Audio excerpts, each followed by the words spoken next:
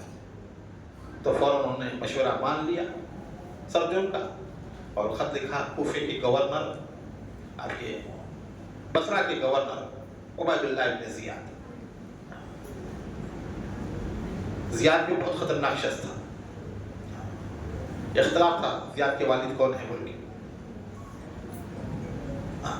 پھر بعد میں جو ہے حضرت ابو سفیان کو تسلیم کیا گیا تو ان کو گورنری ملی اور انہوں نے ساتھ دیا حضرت امیر معاویہ۔ تو وہ زیاد خطرناک شخص، اس کا بیٹا اس سے زیادہ خطرناک،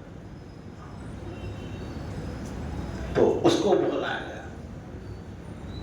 عبید اللہ ابن زیاد 500 لوگوں کو لے کر، فوج کو لے کر کوفے کی طرف روانہ ہوا۔ رات کے وقت بھیس بدل کر 500 کی فوج باہر چھوڑ دیا، اکیلا 2-4 آدمیوں 8-10 آدمیوں کے ساتھ جو ہے کوفے کے اندر داخل ہوا۔ لوگ سمجھے کہ امام حسین آئے ہیں، حجازی لباس پہن کر آیا تھا، یہ اسی راستے سے آیا تھا جو مدینہ منورہ مکہ مکرمہ سے جو راستہ آتا تھا کوفے کی طرف۔ لوگ دیکھے کہ رات کے وقت قافلہ آ رہا ہے حجاز کا، پورے پہنچے گئے، مرحبا یا ابن رسول اللہ، مرحبا یا رسول اللہ۔ وہ خاموش دیکھتا رہا ہر کسی کو، کون کون سامنے ہے، کون کون آگے بڑھ رہا ہے، کون کون جو ہے پیشوائی کر رہا ہے، کون کون لوگوں کے ساتھ آیا ہوا ہے۔ پوروں کو دیکھتے دیکھتے وہ گھوڑا چلتا چلتا جو ہے گورنر ہاؤس کے پاس پہنچا۔ لوگوں کو شک ہوا اگر یہ فرزند رسول ہوتے تو ہم سے کچھ گفتگو کرتے، کچھ کلام کرتے، خاموش ہے۔